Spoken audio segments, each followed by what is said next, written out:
Hello and welcome to my channel. इस video को मैंने खास कंप्यूटर नेटवर्क्स के पेपर के लिए बनाया है जो बीसीए सेकेंड ईयर में होता है हर साल ईयरली एग्जामिनेशन।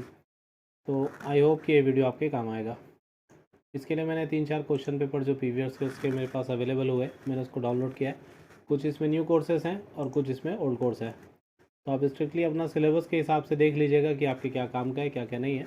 तो मैं बारी बारी से इन सभी के सॉल्यूशंस आपको बताऊंगा कि इसमें आपको किस तरीके से आंसर लिख के आने हैं। तो चलिए शुरू करते हैं। सबसे पहले देखते हैं अपन ये वाला पेपर जिसमें बीसीए पार्ट 2 एग्जामिनेशन 2020 का पेपर है। ये 4th नंबर का पेपर हुआ करता है। तो अभी नए सिलेबस के हिसाब से पंडित रविशंकर विश्वविद्यालय का ये सही पेपर है। तो इस पेपर में आपके पास में 5 यूनिट्स होती हैं और प्रत्येक यूनिट में से आपको 3 क्वेश्चन दिए रहते हैं जिसमें से आपको 2 ही सॉल्व करना रहता है। तो मैं हमेशा स्टूडेंट्स को यही सजेशन देता हूँ कि आप इसको टाइम स्प्लिट कर लीजिए, आधे आधे घंटे में 5 यूनिट बनाइए। ऐसा करने से 2.5 घंटे में आपके 5 यूनिट्स कवर अप हो जाएंगे। प्लस आपको बेनिफिट ये मिलेगा कि फिर 5-5 मिनट में आप सारे यूनिट्स को कवर अप कर सकेंगे। तो ये पहला यूनिट का पहला क्वेश्चन देखते हैं कि explain data communication and requirement of networking. इसमें आपसे ये पूछा जा रहा है कि डेटा कम्युनिकेशन क्या है और नेटवर्किंग जो होती है उसकी ज़रूरत हमें क्यों पड़ती है। तो आपको इसमें डेटा कम्युनिकेशन के जितने भी कंपोनेंट्स होते हैं लाइक उसके हार्डवेयर और सॉफ्टवेयर, जैसे कि डेटा कम्युनिकेशन के लिए आपको नेटवर्क हार्डवेयर में ब्रिज है, राउटर है, गेटवे है, स्विच है, हब है, ये सभी डिवाइसेस को आपको समझाना है। प्लस सॉफ्टवेयर जैसे कि नेटवर्किंग ऑपरेटिंग सिस्टम होता है, नेटवर्किंग लैन से रिलेटेड कोई सॉफ्टवेयर है या कोई भी एक ऐसा सॉफ्टवेयर जो आपको नेटवर्क में काम आता हो उसको अपन नेटवर्किंग सॉफ्टवेयर बोल सकते हैं। इन सभी सॉफ्टवेयर के साथ साथ डेटा कम्युनिकेशन को आप समझाइए। प्लस नेटवर्किंग की क्या ज़रूरत है, तो भाई नेटवर्किंग से आपकी फाइल शेयरिंग होती है, प्रिंटर शेयरिंग होती है, डेटा शेयरिंग होती है, डेटाबेस शेयरिंग होती है, आप प्रोग्राम को शेयरिंग कर सकते हैं, मल्टीटास्किंग बना सकते हैं, मल्टी प्रोग्रामिंग बना सकते हैं। इन सभी टॉपिक्स को नोट डाउन करके आप इसकी सहायता से इस आंसर को एक्सप्लेन करिए। सेकंड क्वेश्चन आता है कि what do you mean by topology, explain various topology with suitable diagram.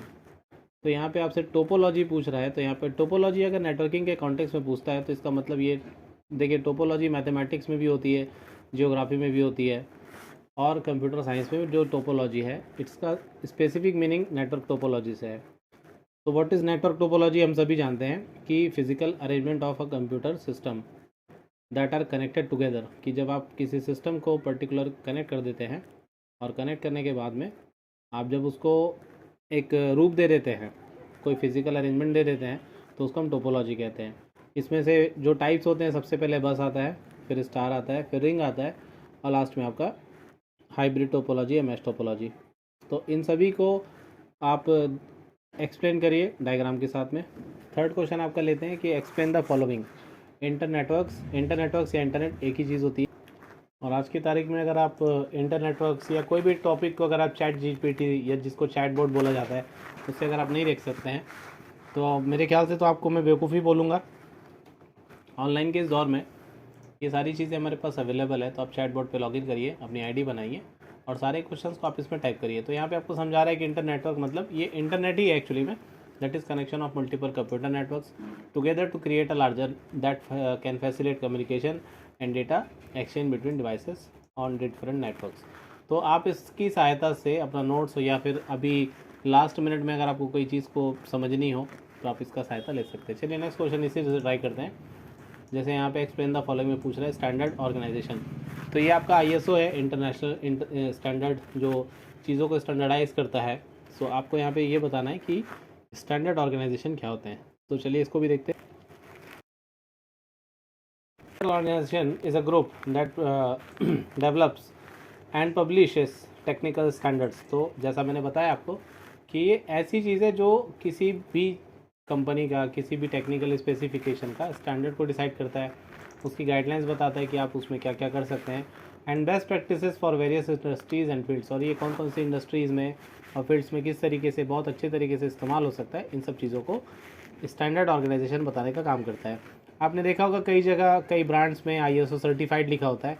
वैसे जो कंप्यूटर के भी बहुत सारे टेक्नोलॉजी हैं, जैसे कि इंटरनेट भी एक टेक्नोलॉजी है, तो वो भी आईएसओ सर्टिफाइड होना चाहिए ताकि उसको हम कहाँ कहाँ यूज़ कर सकते हैं ये हमको पता होना चाहिए। These standards are intended to establish uniformity, consistency and reliability in product services and processes. तो यहाँ से आप देख सकते हैं चैट बोर्ड से कि कौन कौन से स्टैंडर्ड ऑर्गेनाइजेशंस हैं जिसकी सहायता हम अपने टेक्निकल स्पेसिफिकेशंस की स्टैंडर्डाइजेशन के लिए कर सकते हैं, जिसमें से सबसे फेमस है ISO। इसके बाद नेक्स्ट यूनिट में आने से पहले मैं ये देख लेता हूँ कि जो हमारे अदर यूनिट्स है उसमें फर्स्ट यूनिट से क्या क्वेश्चंस पूछे गए हैं। तो ये ओल्ड सिलेबस है जैसा आप देख सकते हैं, और यहाँ पे आपका आता है न्यू सिलेबस। आप इसमें देखेंगे कि ये भी आपका न्यू कोर्स है। इसमें आपसे पूछा गया what are protocols standards of network. यहाँ पे नेटवर्क की स्टैंडर्ड्स को पूछा है और प्रोटोकॉल्स को पूछा है। तो प्रोटोकॉल्स जैसा कि हम जानते हैं it is set of rules, और जितने भी प्रोटोकॉल आपको याद आते हैं इस टाइम पे तो कम से कम 5 से 10 प्रोटोकॉल आप यहाँ पे एक्सप्लेन करिए, जैसे HTTP है, FTP है, SMTP है, एक्सेट्रा। Explain different. और दूसरा क्वेश्चन जो है स्टैंडर्ड ऑफ नेटवर्क्स। तो नेटवर्क के स्टैंडर्ड से अपन क्या है, जो नेटवर्क के स्टैंडर्ड को बताता है उसको हम बोलेंगे स्टैंडर्ड ऑफ नेटवर्क्स। जैसे कि आप देख सकते हैं यहाँ पे, जैसा आपका इसके ठीक पहले हमने देखा था कि what is standard organisation, similarly standard of network में भी आपको ये वही चीज़ है जो आपके नेटवर्क के टेक्निकल स्पेसिफिकेशन को, गाइडलाइंस को डिफाइन करेगी। सिमिलरली इसको नेटवर्क के स्पेसिफिकेशन को बताने वाला, स्टैंडर्ड को बताने के लिए कुछ खास हमारे पास स्टैंडर्ड ऑर्गेनाइजेशन है, जैसे कि IEEE, institute of electrical and electronics engineers, ISO और IETF मतलब इंटरनेट इंजीनियरिंग टास्क फोर्स। तो ये सारे जो है स्टैंडर्ड डिसाइड करते हैं किसी इंटरनेट का। देन आपका क्वेश्चन आता है explain different topology of computer networks with example. तो मैं एक्चुअल में आपको ये दोनों क्वेश्चन पेपर इसलिए एक साथ बता रहा हूँ क्योंकि क्वेश्चंस रिपीट होते हैं, तो हमारा फर्स्ट यूनिट एक बार में खत्म हो जाएगा, और ये क्वेश्चन को भी हमने समझ चुका है कि आपको यहाँ पे टोपोलॉजी जैसे स्टार है, बस एयरिंग है, इन सभी को समझाने के बाद में आपको उसके फीचर्स, एडवांटेजेस वगैरह कवर करने हैं। देन आपका क्वेश्चन आता है right short notes on the following. इसमें आता है आपका ट्रांसमिशन मोड। तो ट्रांसमिशन मोड हमारे पास में 3 प्रकार के होते हैं, सिंप्लेक्स, डुप्लेक्स और फुल डुप्लेक्स। ये तीनों ट्रांसमिशन मोड को आप समझाइए। देन डिस्ट्रीब्यूटेड प्रोसेसिंग आप समझाइए कि ये क्या होती है। डिस्ट्रीब्यूटेड का मतलब होता है कि जब किसी नेटवर्क में आप कोई डिस्ट्रीब्यूशन के थ्रू काम करते हैं, जैसे आपने प्रिंटर को भी लगा दिया किसी एक कंप्यूटर में, किसी एक कंप्यूटर में आपने फाइल्स रख दी, किसी एक कंप्यूटर में डाटाबेस रख दिया, और ये पूरा का पूरा नेटवर्क जो है वो डिस्ट्रीब्यूटेड तरीके से काम कर रहा है कि एक जगह से आप इन सभी चीज़ों को एक्सेस कर सकते हैं। तो इस प्रकार की प्रोसेसिंग को हम डिस्ट्रीब्यूटेड प्रोसेसिंग कहते हैं। गूगल करके आप बहुत सारी चीज़ों का इमेजेस निकाल सकते हैं, और इट इज़ रिकमेंडेड कि आप सभी टॉपिक्स का बहुत अच्छी तरीके से डायग्राम्स बनाएं। जैसे कि यहाँ पे डेटाबेस सर्वर है, क्लाइंट है, तो ये डिस्ट्रीब्यूटेड सर्विस, डिस्ट्रीब्यूटेड प्रोसेसिंग या नेटवर्क्स का आप डायग्राम इस तरीके से बना सकते हैं। वापस आ जाते हैं पर हमने क्वेश्चन पेपर में, ये आपका फर्स्ट यूनिट इससे भी ख़त्म होता है, नए पेपर से भी ख़त्म होता है, और जो आपका ओल्ड सिलेबस है यहाँ पे भी आपसे प्रोटोकॉल पूछा गया है, फीचर्स ऑफ एनी 2 प्रोटोकॉल पूछे गए हैं। तो आप यहाँ पे 2 प्रोटोकॉल जैसे HTTP है, SMTP है, इसके फीचर्स लिखे। Then describe point to point and multi point configuration in brief. तो इसमें आपको point to point, multi point, ठीक है, ये पॉइंट टू पॉइंट क्या होता है, जब 2 कंप्यूटर को आप कनेक्ट कर देते हैं आपस में तो इसको पॉइंट टू पॉइंट बोला जाता है, और जब आप एक कंप्यूटर को मल्टीपल कंप्यूटर्स के साथ कनेक्ट करते हैं इसको अपन मल्टी पॉइंट बोलते हैं। तो इसका डायग्राम बनाते हुए आपको इसके कन्फिग्रेशन को समझाना है। मैं आपको डायग्राम भी इसका दिखा देता हूँ। इसमें देखिए जैसे एक कंप्यूटर है मेन फ्रेम और दूसरा वर्क स्टेशन है, जिसको अपन पॉइंट टू पॉइंट बोलेंगे। सिमिलरली मल्टीपल पॉइंट में क्या होगा, मेन फ्रेम से अगर आपके पास में मल्टीपल पॉइंट्स निकल रहे हैं तो इसको अपन मल्टीपल पॉइंट बोलेंगे। That's it. तो आप जावा पॉइंट की बहुत अच्छी वेबसाइट है, यहाँ से जाके आप इसे पढ़ सकते हैं। देन अपन आ जाते हैं सेकेंड यूनिट में। सेकेंड यूनिट में जाने से पहले क्लास क्वेश्चन ले लेते हैं। Explain various types of topology with example. तो इससे आपको क्या समझ में आता है कि टोपोलॉजी तो आपके पेपर में छपा हुआ है, समझ लीजिए। मतलब फर्स्ट यूनिट में सबसे इंपॉर्टेंट क्वेश्चन जो है वो है टोपोलॉजी। तो टोपोलॉजी आप बहुत अच्छे से पढ़ के जाइए। ये बहुत ही आसान क्वेश्चन है, ये अगर आपसे नहीं बनता है, ऐसा हो ना सके, प्लीज़ इसको अच्छे से पढ़ के जाइएगा। देन आता है सेकंड यूनिट। तो सेकंड यूनिट अपन यहीं से स्टार्ट करते हैं। इसमें OSI और TCP/IP मॉडल, केवल 2 ही चीज़ें हैं और यही आपका पूरा चैप्टर है। तो TCP/IP के जितने भी 7 लेयर्स आर्किटेक्चर है, इसको आप बहुत अच्छे से देखिए, एप्लीकेशन से लेके आपका फिजिकल लेयर तक, presentation layer, session layer, transport layer, network etcetera. इन सभी लेयर्स की क्या क्या खासियत हैं, कौन कौन से लेयर में क्या क्या चीज़ें हैं और कहाँ पे क्या क्या चीज़ें सेट होती हैं, इन चीज़ों को एक आर्टिकल के थ्रू पढ़िए। और मैं फिर से सजेशन दूंगा कि बेस्ट वे है कि आप यहाँ पे पूछिए इसको कि व्हाट इज़ TCP/IP मॉडल। तो ये आपको बहुत अच्छे से करेगा और इसके सभी लेयर्स को समझाएगा भी। तो रोबोट की सहायता से आप पढ़िए कि it is a conceptual model. Conceptual model मतलब ये फिजिकल मॉडल तो है नहीं, और कंप्यूटर नेटवर्किंग के लिए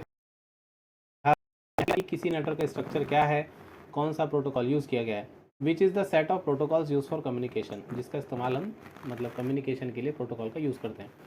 तो यहाँ पे आपके 7 लेयर्स आपको समझाने हैं। समझाने के बाद में इसका बढ़िया सा डायग्राम आपको बनाना है। TCP/IP यहाँ पे आप टाइप करिए, गूगल करिए, आप सीधा इमेजेस पे जाइए और जाने के बाद में आप इसका डायग्राम को बना के आइए।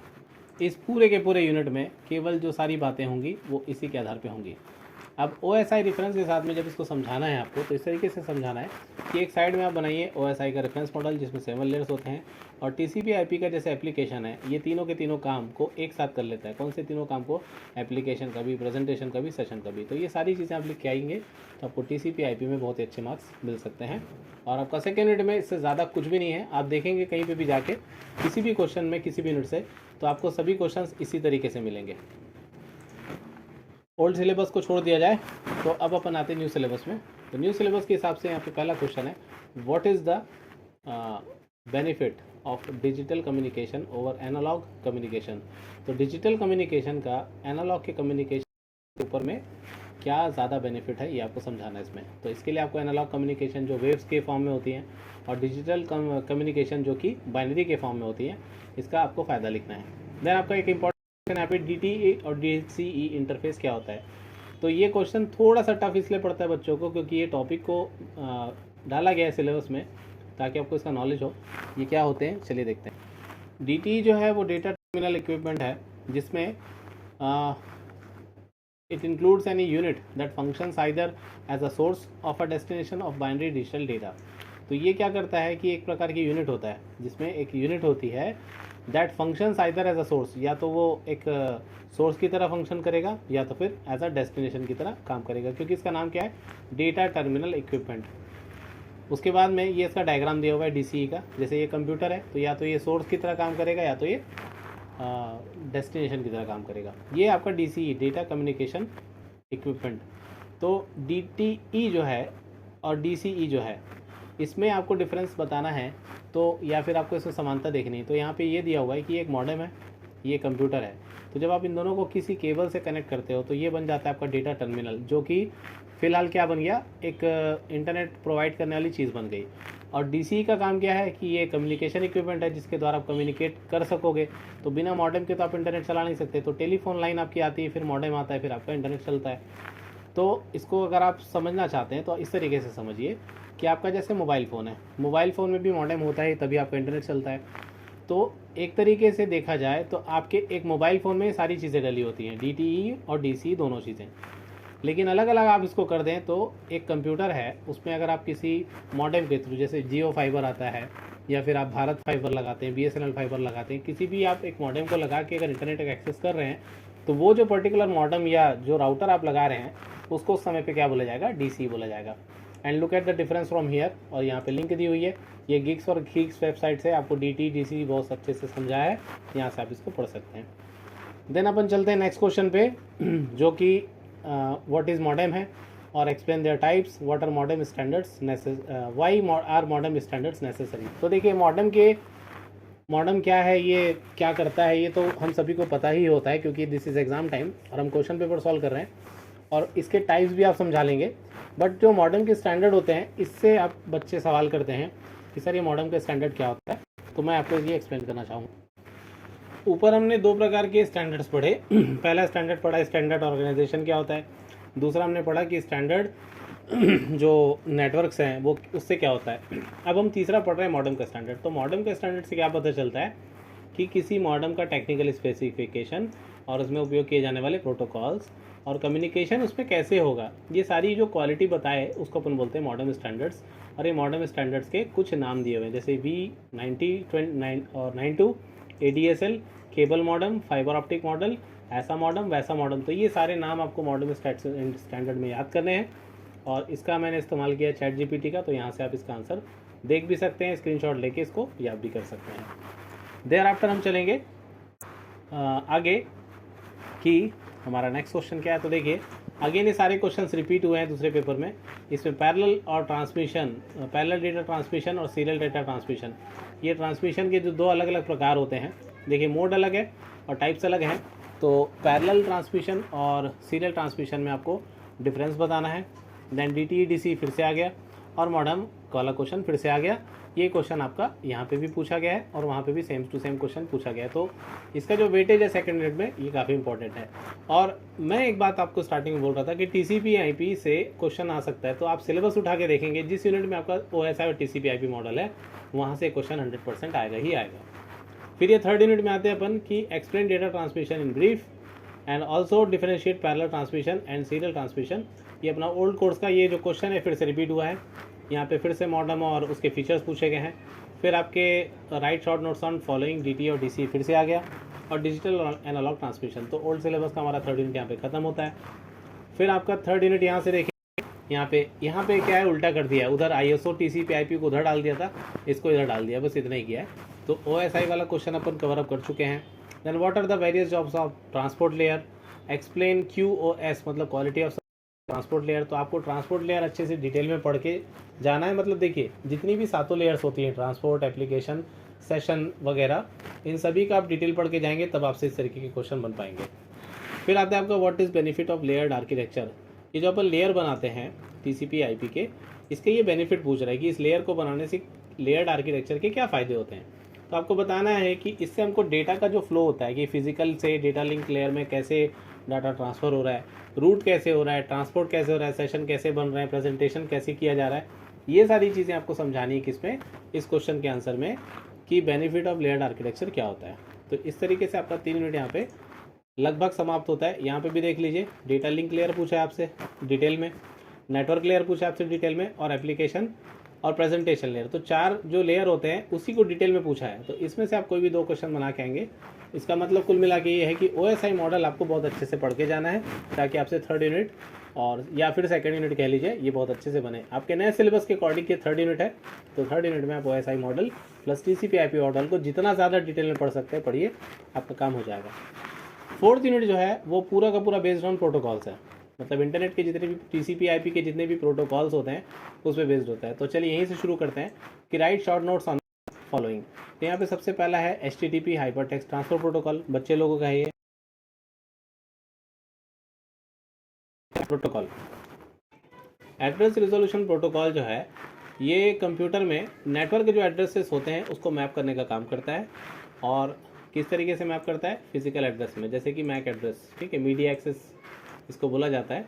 तो when a computer wants to sends data to another device on the network, it needs to know the physical address. भाई आपको कहीं डेटा भेजना है तो फिजिकल एड्रेस की जरूरत तो पड़ेगी। तो ये आपका ARP है, अगर आपने अभी तक नहीं देखा था तो देख लीजिए, पढ़ लीजिएगा। तो आपका ये वाला फोर्थ यूनिट की जो बिगिनिंग है इसमें प्रोटोकॉल से चालू होती कहानी और प्रोटोकॉल पे ही खत्म हो जाएगी। अब पूछ रहा है आपसे कि what do you mean by client server model, describe in brief TCP/IP and FTP। तो ये ट्रांजिशन कंट्रोल प्रोटोकॉल और FTP कंट्रोल, ठीक है, इन दोनों को पूछ रहा है। और क्लाइंट मॉडल क्या होता है आपसे ये पूछ रहा है। तो क्लाइंट बनाइए, सर्वर बनाइए, चित्र बनाइए, एक्सप्लेन करिए दोनों को, मॉडल समझ में आ जाएगा।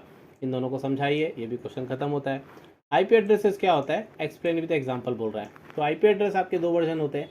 यहाँ पे आपको IP वर्जन 4, IP वर्जन 6 दोनों का एग्जाम्पल्स लिखना है, काम खत्म हो जाएगा। यहाँ पे आपको क्लासेस, अच्छा यहाँ पे क्लासेस पूछ रही है। तो क्लास ABCDE जो 5 क्लासेस होती हैं, इन 5 क्लासेस को आपको लिख के इन सभी के एग्जाम्पल लिखना है। तो इसके लिए आपको क्या करना पड़ेगा, आपको रेंज याद करके जानी पड़ेगी IP एड्रेसेस की। बहुत आसान है ये, IP एड्रेसेस की रेंज टाइप करिए, ठीक है, IP एड्रेसेस के क्लासेस टाइप करिए यहाँ पे गूगल में, और सीधा आप इमेजेस पे जाइए। और मैं आपको दिखा रहा हूँ, जैसे यहाँ पे ये 1 है, यहाँ पे 128 है, 192 है, 224 है, 240। ये केवल 5 डिजिट्स को आप याद कर लीजिए। बाकी सब जगह जो सबसेट इसके सेट हैं उसमें सब जगह 0 आता है, और इसके 4 ऑक्टेट होते हैं, ठीक है। तो मैक्सिमम इसमें आप 4 ऑक्टेट में इन 4 नंबर्स को भर सकते हैं।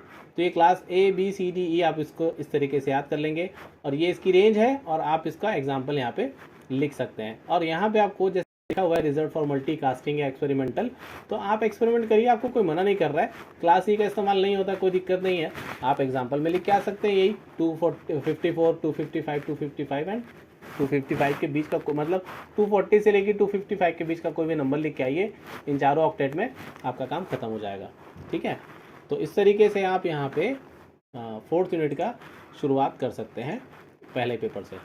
देन का आता है सेकंड पेपर। सेकंड पेपर भी नया सिलेबस के हिसाब से है कि what is IP address, explain the different classes of IP address, उसी क्वेश्चन को थोड़ा सा दूसरे तरीके से पूछा है।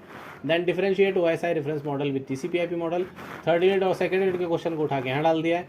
देन फिर से www मतलब बच्चे लोगों का प्रश्न या फर्स्ट ईयर में पढ़े थे, द वेब जिसको बोला जाता है, वर्ल्ड वाइड वेब को समझाना है, देन हाइपरटेक्स्ट ट्रांसफर प्रोटोकॉल को समझाना है। तो इस तरीके से आप इसको पूरा समझ सकते हैं, कर सकते हैं। फिर आपका आता है फोर्थ यूनिट पुराने सिलेबस से। तो यहाँ पे HTML के साथ पूछा है, तो ये HTML तो आप लोगों का नहीं हो सकता। देन आपका describe the architecture of internet and its feature, तो ये आपका पुराना सिलेबस है, ये आपके काम का नहीं है। और फिफ्थ यूनिट भी आपके काम का नहीं है क्योंकि इसमें एप्लेट और जावास्क्रिप्ट है, तो I am just closing it. अब अपन आते हैं नए सिलेबस में 5वें यूनिट में कि what do understand by network security and it's why it is important. तो मेरे पास इस पूरे यूनिट के लिए आपके पास एक बढ़िया सी चीज़ है, लेट मी शो यू। आप गूगल कीजिए नेटवर्क सिक्योरिटी और मेरा नाम, और यहाँ पे आपको दिखेगा इंट्रोडक्शन टू नेटवर्क सिक्योरिटी। मैं दावे के साथ तो नहीं कह सकता, लेकिन 25 मिनट के इस लेक्चर में आपको बहुत कुछ ऐसी चीज़ें मिलेंगी जो आपके फिफ्थ यूनिट से रिलेट करती हैं। तो ये सारी जो चीज़ें हैं, एल्गोरिथम्स हैं, इसके क्रिप्टोग्राफी है, इन सभी चीज़ों को मैंने यहाँ पे कोशिश किया कि कवर अप कर सकूँ। और फिर भी अगर आपको कोई टॉपिक नहीं मिलता है तो प्लीज़ आप उसको वहाँ से देख सकते हैं। तो इस पूरे के पूरे लेक्चर में अगर आपका फ़ायदा होता है तो लाइक बटन दबाना ना भूलें। और ये खास तौर पे मैंने BCA सेकेंड ईयर वालों के लिए बनाया था, सो प्लीज़ आप इस तरीके से तैयारी करिए। नेक्स्ट वीडियो में फिर मिलते हैं। Thank you very much.